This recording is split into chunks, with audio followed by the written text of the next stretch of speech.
નમસ્કાર. News of Gandhinagar daily headlines today. સમુદ્રમાં વધ્યો ભારતનો દબદબો, દુશ્મનો પર ત્રાટકશે સુપરસોનિક મિસાઇલ તારાગીરી. 350 કરોડનો બ્રિજ નષ્ટ કરી ટ્રમ્પે ઈરાનને ધમકાવ્યું, હજુ ટાઈમ છે, સમજૂતી કરી લો નહીંતર.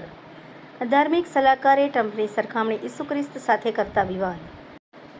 છત્તીસગઢના પૂર્વ મુખ્યમંત્રીનો દીકરો 23 વર્ષે હત્યાના કેસમાં દોષિત, હવે સરેન્ડર કરવા આદેશ. સતત બીજા દિવસે દેવભૂમિ દ્વારકામાં કમોસમી વરસાદ ખાબક્યો, 9 જિલ્લામાં એલર્ટ જાહેર. તંત્રીલેખ: ઈરાન યુદ્ધને પરિણામે માર્ચમાં દેશની ઉત્પાદન ક્ષેત્રની પ્રવૃત્તિઓને ફટકો.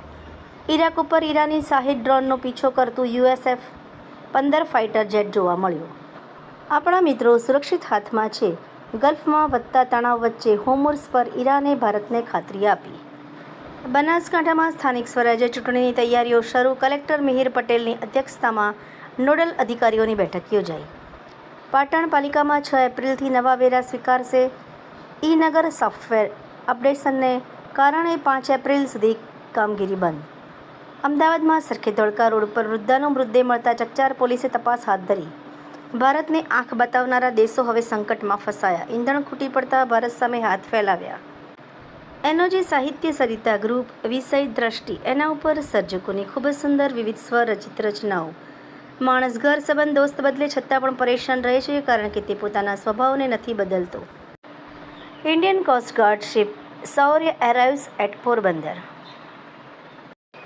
ધાનેરામાં કોંગ્રેસનું શક્તિ પ્રદર્શન. જનસંમેલનમાં ઉમટ્યો જનસાગર, આગેવાનોના તીખા પ્રહાર. રાજકોટમાં યોજાનાર માનવ ઉત્કર્ષ મહોત્સવના આયોજન અંગે અપૂર્વ મુનિસ્વામી સાથે લાયન્સ ક્લબના આગેવાનોની શુભેચ્છા મુલાકાત.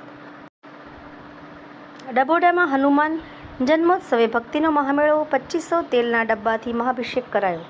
સ્કૂલમાં પ્રેમ પ્રકરણમાં ફસાયેલી દીકરીને કાઉન્સેલિંગથી બચાવી પરિવારે મોબાઈલની પાબંદી લાદતા સહેલીના ફોનથી બોયફ્રેન્ડ સાથે વાત શરૂ રાખી. વૈશ્વિક સંકટ વચ્ચે ભારતની સરહદ સુરક્ષા પર ભાર. ભારત રક્ષા મંચ. પ્રધાનમંત્રી શ્રી નરેન્દ્રભાઈ મોદી કેન્દ્રીય નેતૃત્વના માર્ગદર્શન અને મદદ બદલ હંમેશા આભારી. Dilip Sanghani. News of Gandhinagar daily જનફરિયાદ ન્યૂઝ ગાંધીનગર. મીનાક્ષી રાવલ.